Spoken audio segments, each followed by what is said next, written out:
Boom. Here we are live, broadcasting to the world, the literal entire world, in theory. I like your backwards cap look today, man. Thank you. The hair's flowing out there. I'm saying it's my mullet. It's a nice flow situation. It adds to everything, so. My flowetry, yeah. Yeah, when I first moved to Colorado, I'm not originally from here, from somewhere else. Is that right? But, yeah, fun fact. But I went 3.5 years without getting a haircut. And shakalaka. Could be worth some good money if you could dig up a photograph of that somewhere online. There you go. Of said long, flowing locks. Homework for you. All right. I'm going to start this thing up, and we're going to do the thing. Welcome into the DNVR Rockies Podcast, presented by Strava Craft Coffee. You can use that promo code DNVR20, and you will get 20% off your entire purchase. I am your host, Drew Creasman. I am the managing editor of DNVR Rockies. With me is our beat writer, Patrick Lyons, who commenter John is correct in saying is looking more and more like Tony Wolters every day, and that is, I believe, a compliment of the highest order. On today's episode, we have got to dive headfirst into the latest in the battle between the players and owners about bringing baseball back. We're going to really jump into news that just broke a few moments ago, reported by Jeff Passan, the absolute latest in what's going on and what we think the next steps are going to be, and just kind of blow this whole thing out here. I do want to give a quick programming note before we jump into it, because we were actually slated to come on to live here today at 3 o'clock. And in fact, that is going to be the plan moving forward from here on out. Monday through Friday, our show is going to be live in its video format on Facebook, Periscope, Twitch, and YouTube. You can get us comments through any of those avenues. You should subscribe to all those channels so you don't miss anything. It's going to be 3 o'clock every day, give or take whether or not news breaks right at 3:05 and we have to delay a little bit to come in and do the show as we've done today. So that's the plan moving forward. Hopefully that'll make it easier for everybody out there to organize, to make sure that you've got your questions ready or whatever you want to talk about. Monday through Friday, 3 p.m. That's when you can, Mountain Time, of course. Oh, come on. That's when you can expect us. So I've been talking for a while. Patrick, can you give us the latest, or maybe even walk us through, because there's a couple of stages here, maybe before we get to the latest. Take us back. The owners had made a proposal about a week ago. Then a few days ago, the players had made a counter proposal. What can you tell us about all of that and your sort of leanings, and then take us into what we've heard most recently here?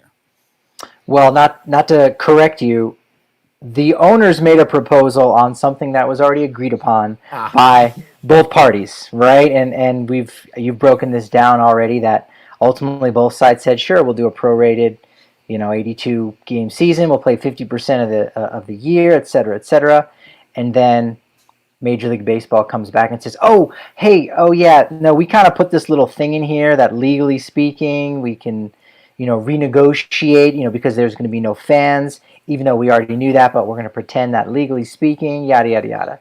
And so Max Scherzer, when he got the proposal, kind of seemed like the loudest voice of like, yeah, we're not doing that. But as you said, the Players Association finally came back just yesterday, Sunday night, and came up with their proposal, which was very reasonable. In fact, the most exciting part of that proposal was the fact that the players wanted to have much longer season than 82 games. They wanted 114 games, stretching the season all the way to October 31st. They wanted some salary advances, up to $100 million to split among the players for that spring training 2.0.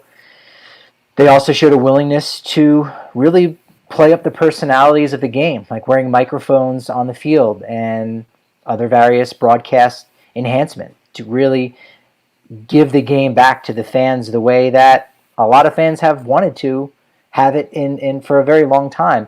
And also, there's some willingness to having some kind of all-star game, home run derby to generate additional revenue. So far, what they've won is more, better, and more fun baseball. That's all I've heard so far. Crazy. Can you believe these guys? Some nerve. The nerve. They want to give us more baseball, more exciting baseball too. At that, yeah, I don't know where they get off. So that was the situation last night. They were hoping to come to a deal before June 1st. It is now June 1st. Happy June.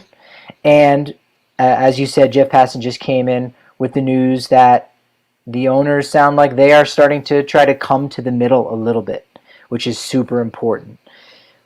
The CBA, the collective bargaining agreement, is up following the 2021 season, and for the owners, I think their hope was to see if they can push the players back into a corner, which would bode very well for them for the next negotiations.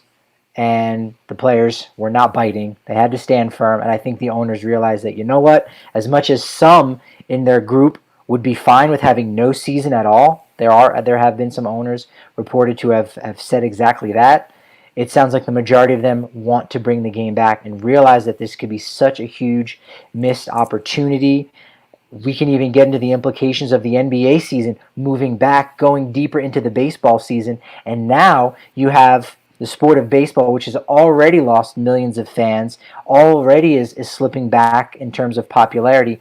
Now they've got the other sports saying, hey, you know what, let's move in on baseball, on their territory, on the calendar. So I think the owners realize they've got to capitalize. Let's have a shorter season, anywhere from 50 to 60, because again, what that'll end up doing is that'll save the owners overall more money on a whole for the 30 teams, and then, okay, once we get to the playoffs, we're fine kind of divvying up those playoff shares. So a little something for the players, obviously, with this proposal, but it sounds like the owners are coming towards the middle a little bit in these negotiations. Yeah, so the number of games, I think there's two very broad ways to look at this. I'm sure there are hundreds of nuanced ways to look at this, but the sort of general camps that I see here, right, is one of it's about money. If the players play 114 games, and what you're talking about here is the give that the owners have given was the biggest issue. We should be clear about that, which is this idea of prorating salaries. And I'm sure most people are familiar with that, but basically paying you what your contract already was, but shifted for the number of games that are actually going to be played. And that's why this now becomes the next biggest battle, because if I'm playing 114 games, you have to pay me for 114 games.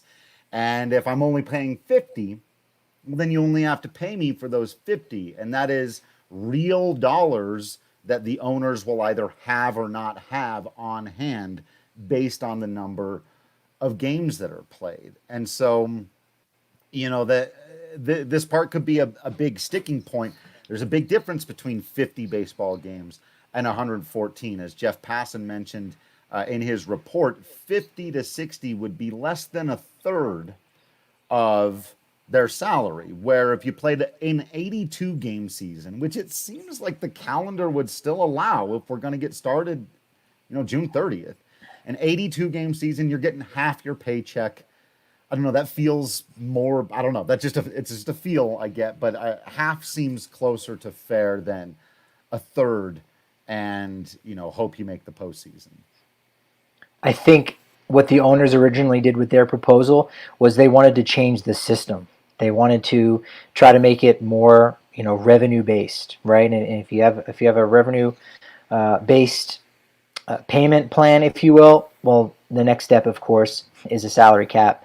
And as many fans may know, and as players fully well know, Major League Baseball has not opened the books. That's something that you've been hammering the table with, you know, the past few weeks, and it's almost impossible to open the books entirely, because the ownership groups of a lot of these teams, they've got, you know, I don't want to say they've got umbrella companies and they're doing nefarious things, but they're a part of other groups that own parking structures and buildings in the neighborhood and things of that nature, right, that, you know, that also bring in revenue because of games and things of that nature. So we don't actually know what an owner of a major league team makes for profit because they own that team, soup to nuts.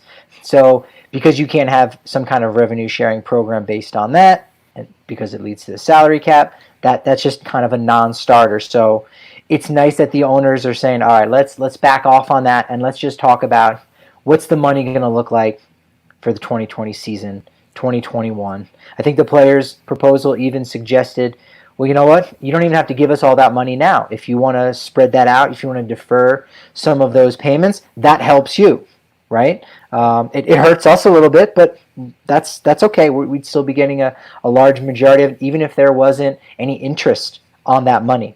That's fine. $1 million in a year from now isn't worth the same as $1 million today. But again, there's no need to split hairs like that. So again, I think it's really promising here with this latest update from Jeff Passan that the owners are saying, all right, here's the framework. Here are the rules with which we are governed by the current CBA.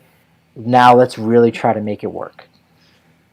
And here is the other part that I was alluding to a moment ago, and our good friend, long time, Mary Pace, saying, can we just have some baseball? And I think she speaks for 90,000% of baseball fans when she asks that question. And this brings us back to the debate in the court of public opinion.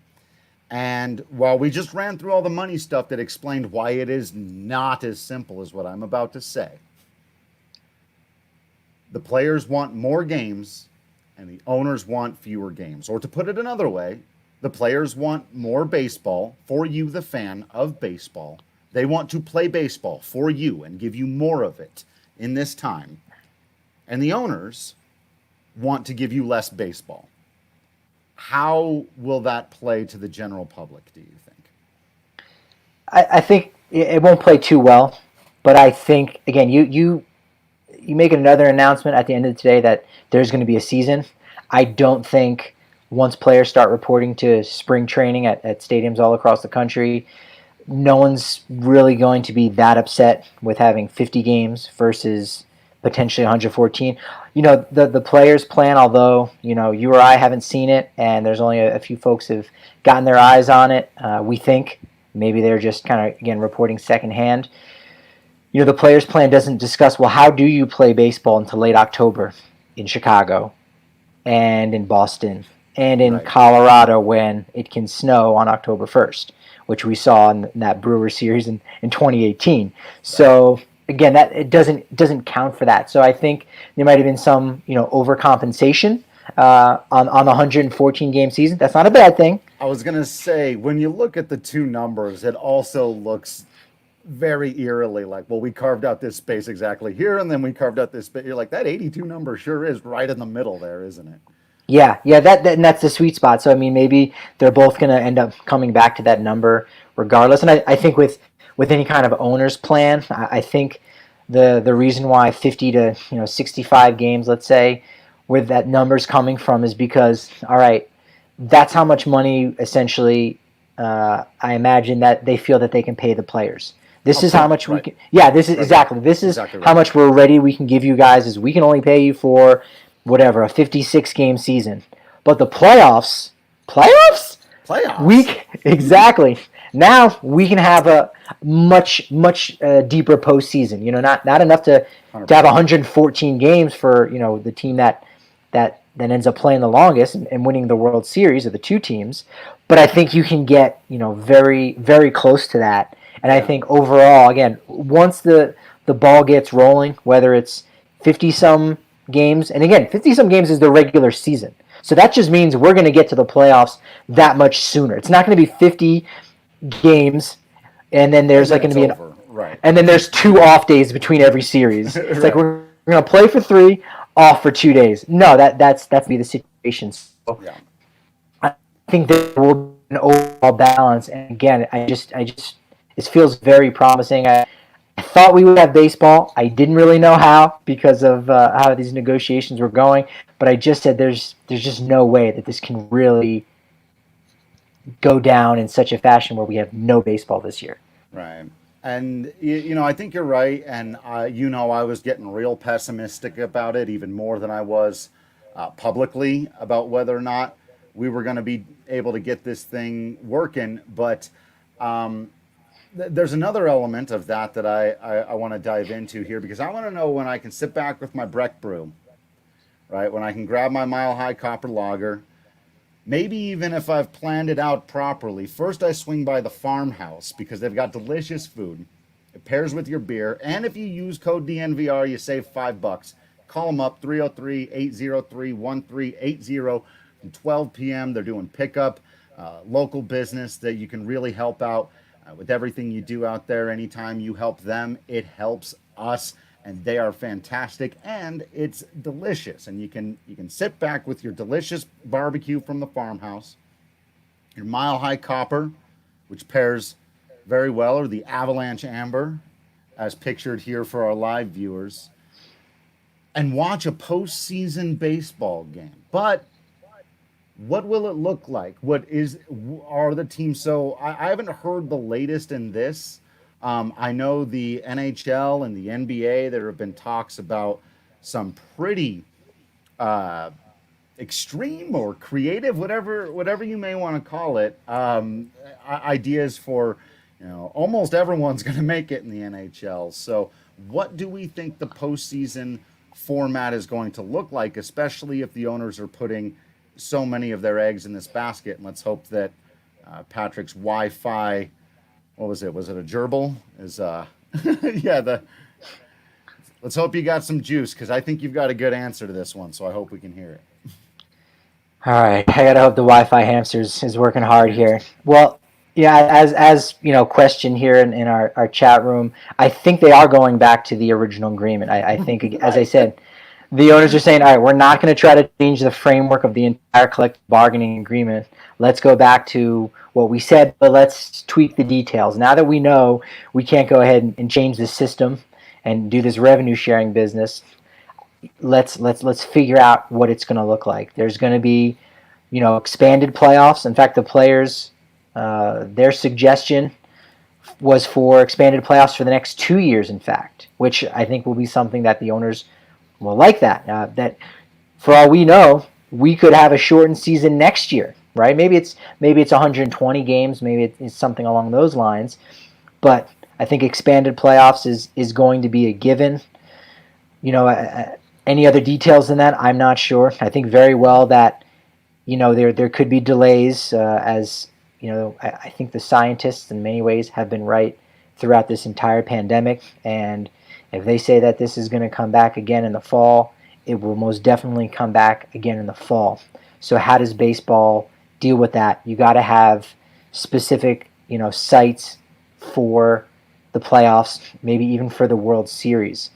I heard a very compelling argument from someone ultimately saying that, we might go to a single site World Series every year going forward, which would sadden, two teams every single year. Right. But if you look at what that does for the NFL and the Super Bowl, where, the entire sporting and football world descends upon one place for 2 weeks, and that's where you go. Imagine if you had that in baseball. Yes, that might mean places like Chicago, Colorado, Boston, at least for the first few years, they might get left out in the cold. But even still, if the Rockies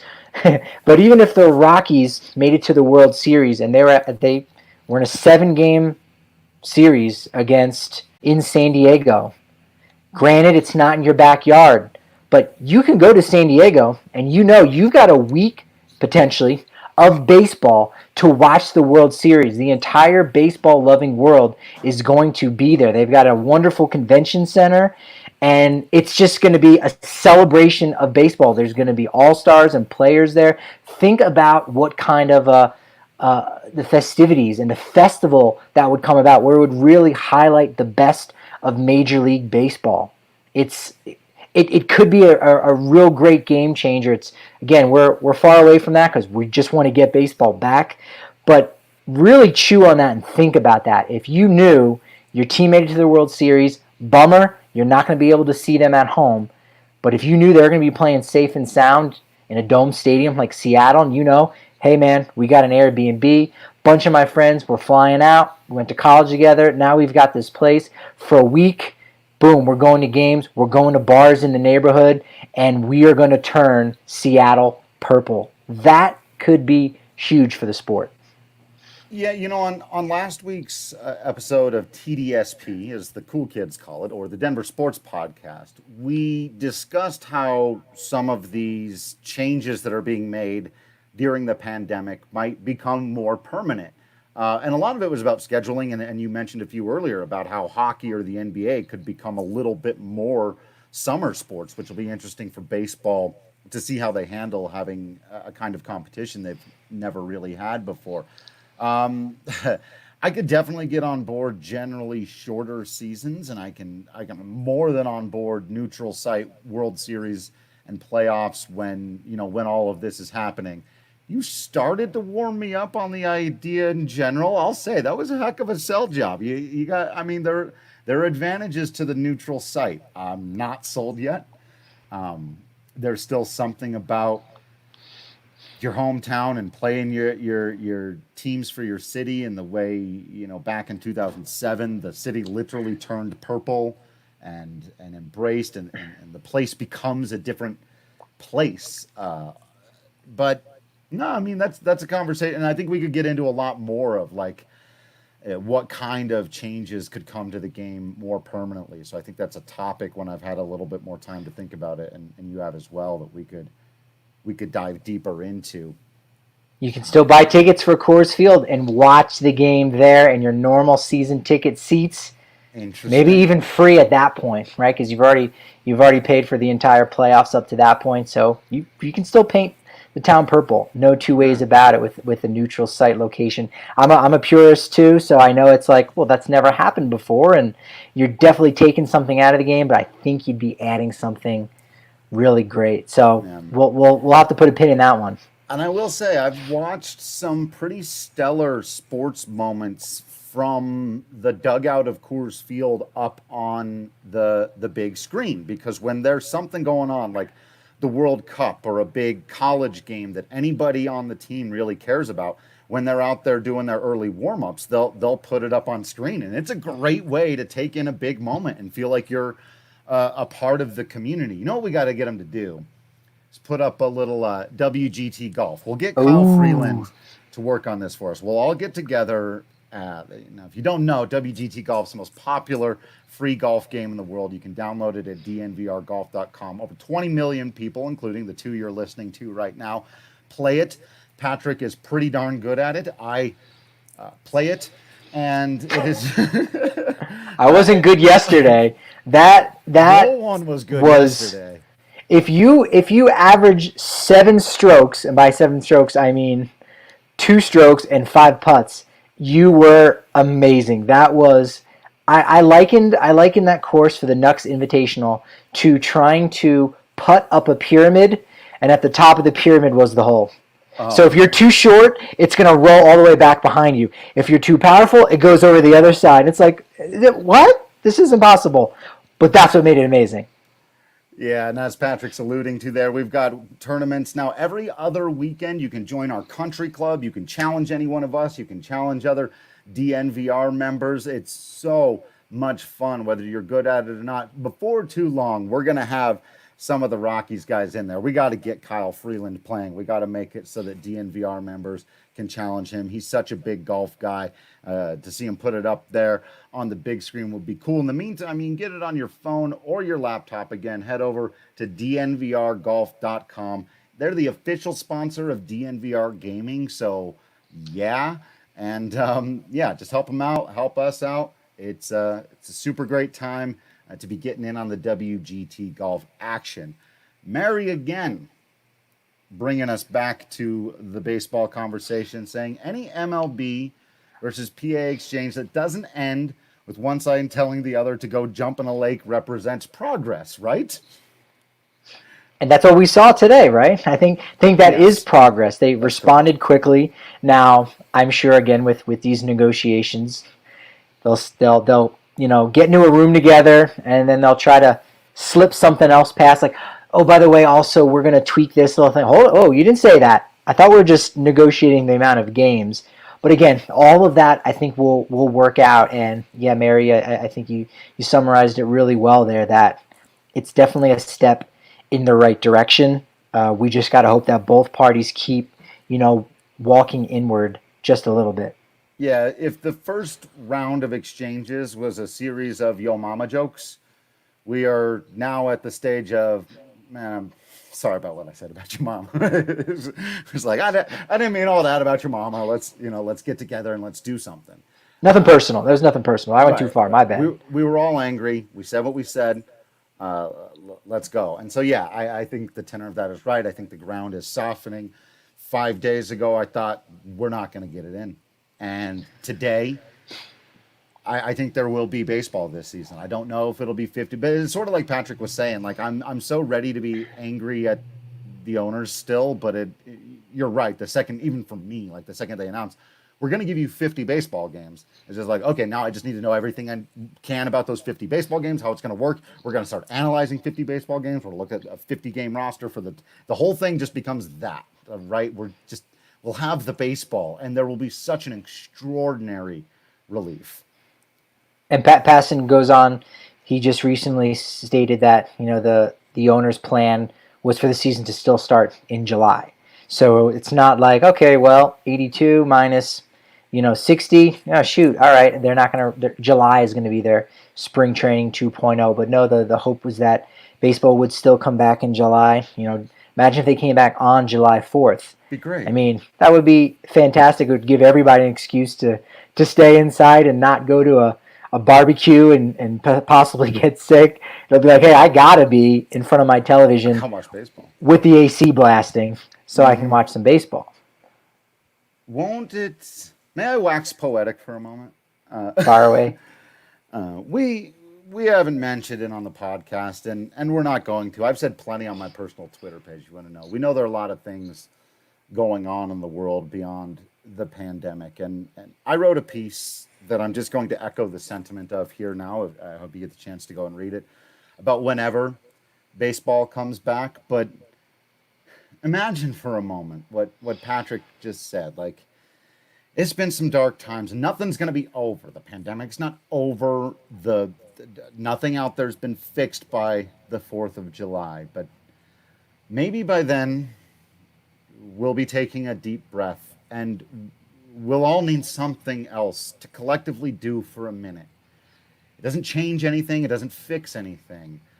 But millions of people in this country are baseball fans who, like Mary,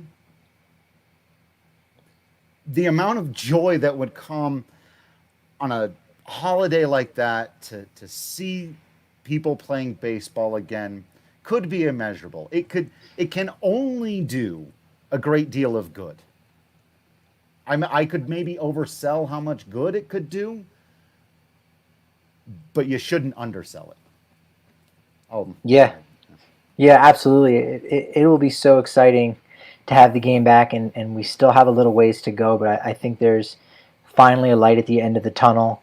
We didn't have that light before. It was just, and again, as you said, in the real world, there's a lot of darkness, right? There's a lot of sadness. There's a lot of troubling things going on in our society right now that we have to fix, and is way more important in the grand scheme of things, whether we're talking about people living and dying or getting sick, being in the hospital, or being mistreated, right? Human beings, for the ethical treatment of human beings, that should be a thing. Yeah. And while none of that's going to go away with the announcement of baseball coming back, it will put a smile on a lot of people's faces. It will allow some folks the respite and that escape that they need, where they might not need to turn to certain substances and things of that nature. They will just have a time to be quiet and watch and just consume. It's okay to just sit there and consume, and there hasn't been a lot to consume other than negativity, unfortunately. So you're right. It will be a great day. We're getting a little bit closer. You almost sounded a little bit like Buddy Black there when you said it'll be a great day. It was a little Little hint of Bud Black for sure. Did you ever see the 30 for 30 about the Bartman story? Have we had this conversation on the podcast? I'm sure I Whatever. did. Who cares? Okay. Yeah, I'm sure it was it all about him, or was it just specifically about that Yeah. that 2003 team? I mean, they definitely talked about the game, but yeah, it followed him and like his life after that, and like trying to track him, and how he basically completely disappeared for like 10 years. And one of my big takeaways from watching that was and now again we're kind of stretching the parameters of what we talk about on this show, but the notion of karma and the negative energy, the way a whole crowd just totally turned on a person, and the way I felt like that energy bled onto the field and impacted the play. And I just believe that. I do. I think there's something to the energy of a place, and I think there's something to the energy of a time. And that's kind of what we're getting at here, is that if baseball, and I just gave an example of how it, in an extreme instance, caused a lot of negative energy, for the most part, I think it brings out the positive, and I think it has the ability to do that, to literally give us as a society a sort of karmic, positive energy release that we desperately need. The entire world right now is Moises Alou, right? He's the left fielder when that ball comes in, and Bartman reaches out to grab the ball, and Alou's is unable to converge on and make the grab. He's thrown his hands down, and he is infuriated, and that is what incensed the crowd at Wrigley Field and Cubs fans all over the world. And it as you said, it just continued to catch on like wildfire in such a negative way. And Steve Bartman becomes this tragic figure, or at least he was, right? All's well that ends well. Cubs eventually win the World Series in 2016. It might take another Cubs World Series before, Steve Bartman can come out from hiding. It took two World Series for the Red Sox, for Bill Buckner to finally come back and throw out the first pitch on opening day with tears down his eyes. It wasn't after the 2004 World Series. It was after the one in 2007. So I think that's what it's going to take to allow him to come back and with some sense of peace through the whole situation. But yeah, right now we are all Moises Alou. Just, can you believe this guy, or can you believe that guy? And look at these people. Oh yeah, no, look at you.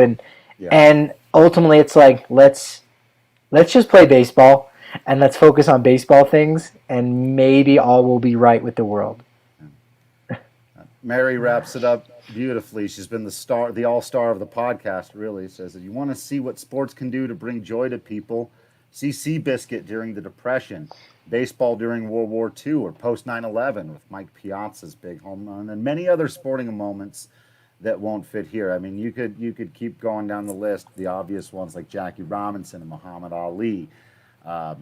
Even the inspiration to the cancer community when someone like John Lester or Chad Bettis takes the mound again, or on and on and on and on and on. So yes, absolutely, it shouldn't be undersold. We're very excited to get back to doing that, and Colorado Raptors rugby. A lot of people out there, either huge rugby fans who are missing it just as much as we're missing baseball, or people like you maybe who are just now getting into it. You were just starting to become a huge Raptors fan.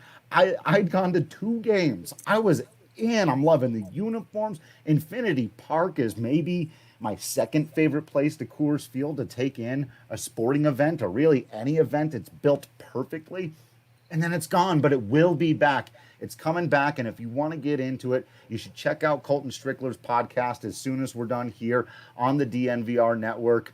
We've been doing DNVR watches on the weekends. I didn't see the one just yesterday, but I've seen most of them that we've been doing. It is intense. The dudes are built like trucks. It is a physical and fun game to watch, even if you don't know what's going on. But if you want to learn more, you check out that podcast.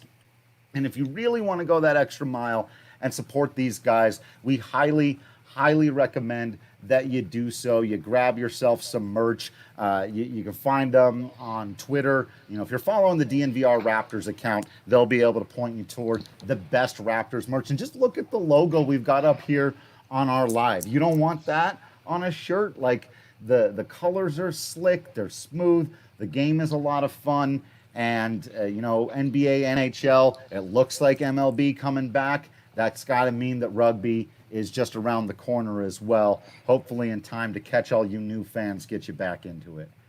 Patrick, were you able to get out to any Raptors games before? I was not. No, I've only seen it from the aerial footage on Google Maps, and I mean, it looks amazing. Where you're like, oh my God, there's nothing better than watching a sport in a stadium. In a sports-specific stadium. I think I'm a little bit tongue-tied. Right. I grew up going to games in the ashtray, these concrete donuts, such as Veterans Stadium in Philadelphia, and it just doesn't have the personality of a ballpark, right? Of a Camden Yards. Right. That brought it back, and you've got these baseball-specific stadiums. Same thing with soccer.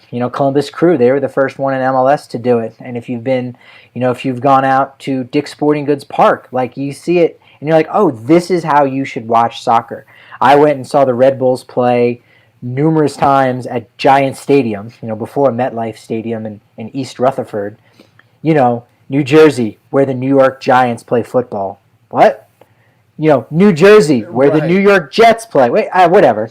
But seeing it in an empty football stadium is just no fun. So when you can watch a sport in a place that was designed for it, like, you're right. I can't wait to get out there and go to one of those games, because just a stadium that's built for that sport is just going to just encompass everything, and your mind's not going to be thinking, well, what's the layout, for baseball, or, do they move those seats? I guess those move out when a football team comes in, and you can see the mile markers and the hash marks. No, it is just there for rugby and for these dudes to be dudes. I can't wait. I can't wait to get out. Guys being dudes. Is this Route 3 some New Jersey, New York? What's going on here? Dan's an East Coaster. We hung out at the All-Star game, man. I miss Dan.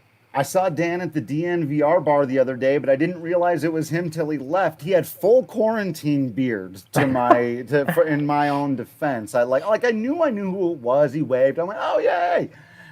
I think he yelled, Jeff Bridich sucks at me, or something like that. He's a Mets fan, so if you see Dan at the DNVR bar, you got to buy him a drink. Yeah. Poor guy.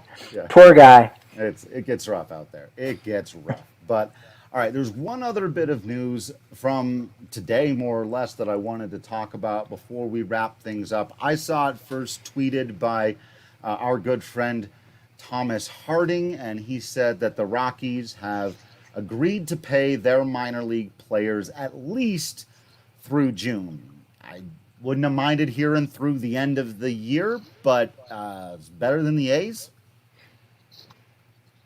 Yeah, better than a lot of teams. That's right. Yeah, it's good to see that, they're actually practicing what they preach, because they really preach loyalty, and they practice it too. No two ways about it. That's been one of the issues with the 25-man roster for the past 20 plus years. Practiced it for Brad Hawk and Garrett Atkins and Todd Helton, and giving guys maybe a little bit longer of a leash than they should have, or pulling back trades when you have an opportunity to really bolster the farm system, or even save a couple bucks. Jorge De La Rosa, both of those guys that would happen. Yeah, and to be fair, you say, well, why would you block a deal for Jorge De La Rosa? Not only can you get a great prospect, but you save some money. They say, well, yeah, we might be saving money, but is that good for the fan experience? We want our fans, and when they come to the ballpark, not only do they know the players on the field, but they have a good time, and they think that their team has a chance to win. So they're loyal to their fans. And with this move, as you correctly stated, Thomas Harding said, hey, they're going to pay those minor leaguers through the remainder of the month, which is nice. I mean, they're getting paid to do nothing, in a sense, to work. I mean, they still need to apply their trade. They still need to stay sharp. No two ways about it. They're still working every single day, and that money that they're getting, that might just go for facility fees to use a local batting cage somewhere, or maybe they've had to purchase some equipment to set things up at their home. I mean, you may have seen since the quarantine, Joe Kelly was working on his changeup, Dodgers reliever, and got away from him, broke his own window. You saw that, right? That's the best baseball video since the shutdown. Again, if you're looking for just a quick moment to think about something else, and if you're a baseball fan, you will laugh if you have not seen Joe Kelly's wife roast his ass for practicing his changeup. I won't tell you the rest of it, but that's my favorite. Yeah, no, that's pretty good. That's hard to beat. No two ways about it. So, it's just really good to see that they're being thought of, right? They might not be getting, taken care of, right? They're still on the short end of the stick. No two ways about it. Sure. But it's like, this is just a gesture in good faith, right? Like, it's something. And tip of the cap to, there's a few players out there, and the one that most recently did it, say what you will, and he's not a true Dodger yet because he is yet to really suit up for them, but David Price. David Price said he's going to go ahead and take care of all the guys in a system in which he's never been a part of before. Has yet to play an official game for the LA Dodgers, and yet he's looking after those guys. Shin-Soo Choo, he's another guy. He did it early on in the beginning to take care of a lot of those minor league guys in the Texas Rangers organization, and shame on me for not remembering some of the other players out there that have that have lobbied to do that and paid money out of their own pocket. But it's just really great to see the baseball community coming together to at least do something during this time. And we have talked about on here the Adopt a Minor Leaguer programs, and we've sent out on Twitter all that. You can go to Adopt a Minor Leaguer, I think it's just .com. And I got a very nice note from Rachel. I read your note about taking care of some guys out there, the Vermont Lake Monsters, who are an A's minor league club. And so, yeah, I think that's an extraordinary gesture, especially if you do happen to live in a town that has a minor league team that's got a number of players that are going to be impacted by this. And so, yeah, like you said, even if it's to some degrees to save face about what they always say, and whether it's just the bare minimum, it's not the bare minimum. There is less they can do, and we've seen that. So the Rockies have done well here, and even from a competitive standpoint, not that everything should be boiled down to, but like you said, if that's 2 or 3 extra guys in the Rocky system who are going to stay sharp because they can afford a pitching machine during this time, when there's other franchises out there that may not could be a case. That's a step up. I mean, I've long talked about this, and the whole issue with paying minor leaguers or not providing them with resources and housing and nutrition and the best facilities. I see it as an investment in your team's competitive future. You're going to squeeze out a few more of those 5th to 15th round picks that were, I don't know, but if you invest in them, you're going to, I don't know. And I'm not an economics major. Everyone who's listening to this podcast knows that. So I'm not, I don't know what to be worth, but I would bet there are numbers out there that would suggest you could get more out of your system that way. Yeah, and I think unfortunately that's some of what Major League Baseball is trying to do with squashing out those 42 teams at the bottom of minor league baseball. We understand how negative it's going to be for those communities, and that it's heartbreaking. But I think the idea is, let's funnel some of that money that we're going to save on those guys in short season ball, and let's really improve the facilities so that these guys maybe have a little bit more meal money. So after a game, they're not starving to death and they need some kind of proteins. So they go to Taco Bell for some type of proteins. Yeah, if they really reinvest, I think they can win for some kind. You're burying the lead there. Yes, that's their advertisement. Think outside the bun. May contain some type of proteins. Some type of proteins. I ran that one like Wile E. Coyote, then turned around and realized there's no ground underneath me. But yeah, I think they will win over a lot of people, including someone like myself who's very upset about the way they're going about this minor league business, if they turn around and reinvest whatever savings there are into what's left. I wanted to think of a more artful way of saying than whatever's left over. But yeah, whatever is left in the minor leagues, if those guys are much better taken care of, I could find myself going, okay, that ended up being for the best. All right, Drew. Yeah. We're about to enter into a new world. Can you see Here this it well? is. Oh yeah. Is it just the screen? There's Joe Kelly working on his changeup. Oh, Joe. Just missed to the right. Just a little bit outside of the left-handed hitter. She's in there cleaning up too. You Oh, can yeah. see. Like, He's known to chuck a wild pitcher too. Here's some more photo. He's like, look, coach, see, I'm still doing what I got to do. he's showing you the grip. I'm going to come back. Oh, looking good there. He's got the nice green box net. Hey, if Kenley Jansen's not ready, I can. Oh, wait a minute. Oh, as soon as he let it go. How many kids have had that look on their face, like, my mom is going to kill me? Except he's going, my wife is going to kill me. It's like when John Gray told me one of the great things about being a ball player is you never have to actually grow up. Look at him, just his wife. Yeah, his wife provides a little bit of commentary, like, so, here's what's going on, and you can hear her really just trying to stay positive and keep it under wraps and understand, he's just plying his trade there. She's like, he's a professional baseball player, right? And a pretty good one at that. Indeed. And that's where some of that money is going that was paid early to the players to set up nets and to fix any repairs from holes they put in their windows. That's right. Well, and one last thing that I do have to mention, and there's no artful way to say this either, so I'm just going to say, hopefully for all involved, he's also manscaped, because that literally makes everything go smoother. Huh? Hey now. Yeah.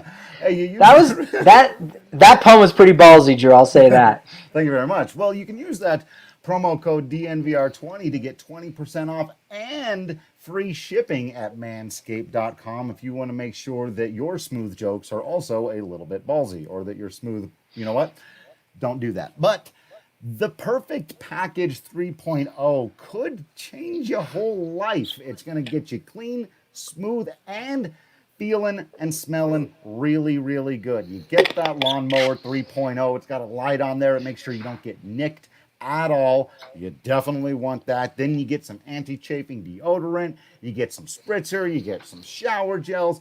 You get an extraordinarily comfortable pair of underwear. And you're going to be the cleanest, the smoothest, the best smelling, and quite frankly, the most attractive you've ever been in your life. So make sure you use that promo code DNVR20. You'll get 20% off and free shipping at manscaped.com. Patrick, we're going to wrap this thing up here. Any final thoughts on the news of the day? Man, didn't it feel good to, as Mary said, take some steps forward? For sure. I think they're both taking steps inward, right? They're headed towards each other, and they're making good eye contact, and I think they'll sort something out. The time for public negotiations is kind of over. I think everyone knows where everyone stands. People just want them to work it out, deal with it, right? Figure it out, you two.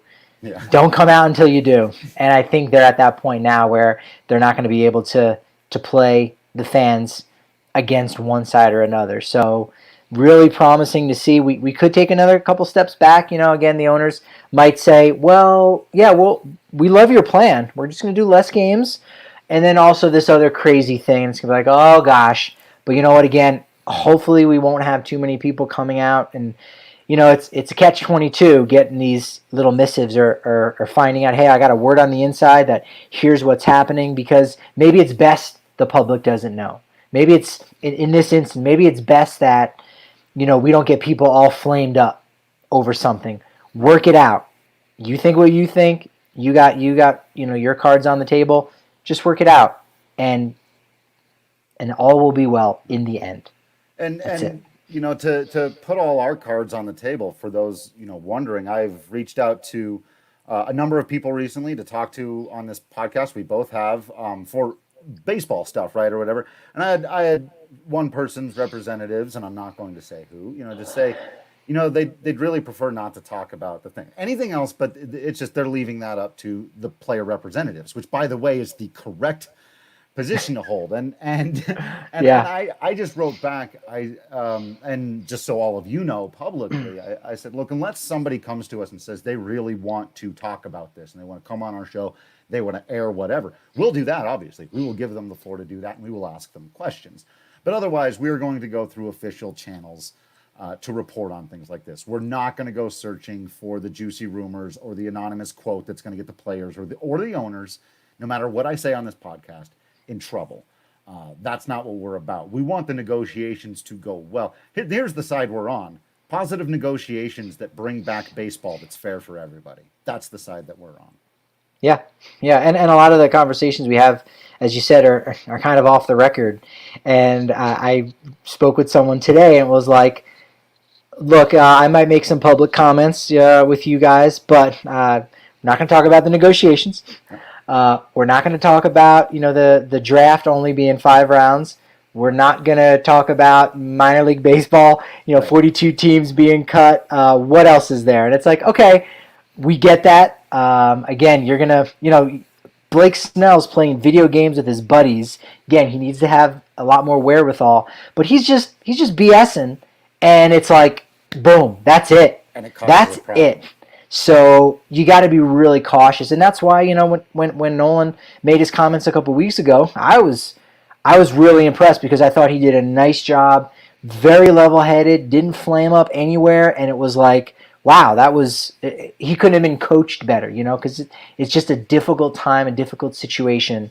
And you're right. We just want baseball to come back. That is our priority, not the latest, greatest scoop. And here's what so-and-so said to really throw a wrench into the works. Exactly right. It's not what we do. That is not what we are about. So be on the lookout, though, for guests coming up this week and next week and us building toward our live draft coverage. It's going to be insane. And like I said at the top of the show, this is the new normal. From now on, 3 p.m., Monday through Friday, we're going to be going live on Periscope, YouTube, Twitch, the other one, Facebook. MySpace. MySpace. Friendster. All of them. So make sure that you're subscribed to all that stuff, that you're subscribed to the DNVR.com so you can keep reading all the articles. Patrick's had a ton of interesting information. In fact, if you haven't checked those out, if you're a history buff whatsoever, go back and read the last 10 of them. They're quick, breezy reads. You can learn a lot. They're, sort of this day in history. There's so much good info. I have learned a lot from them as somebody who's lived around and watched this baseball team my whole life. I didn't know about dudes showing up and getting one home run and then never being there again. Stuff like that. Like you will learn things. You will enrich your Rockies baseball experience. So if you're a subscriber to the DNVR, you can go and read all of those. There have been, how many have you written? 30? Closer to 60. Yeah. yeah, and you're right. That's my favorite part: finding the more obscure factoid or player who, had 23 at bats. You never heard from him again, but Jim Tatum. We were talking about this the other day. Where, long story short, not only did the guy hit the first pinch hit home run in Rockies history, he also hit the first ever pinch hit grand slam, and just regular old grand slam too. So it's just amazing how much rich history the Rockies have. Larry Walker's the only one acknowledged by the Baseball Hall of Fame to date. But again, as you said, Drew, thank you. Read Rockies Review and acknowledge so many more great players that have played at both Mile High as well as Coors Field. Yeah. And I threw together a flowery poetry piece about how much I love baseball. So nowhere near as informative, but you might enjoy it. It didn't rhyme, but it was amazing. It was spellbinding.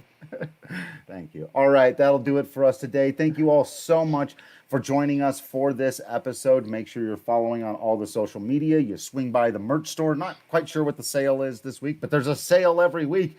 That's a pretty good merch store to swing by and get some stuff done. Make sure you're subscribing to everything. I think I've done all that. So yeah, thank you so much for continuing to be absolutely awesome. We will continue to be absolutely Patrick Lyons and Drew Creasman. And until next time, we will see you at the ballpark. Oh, you do it.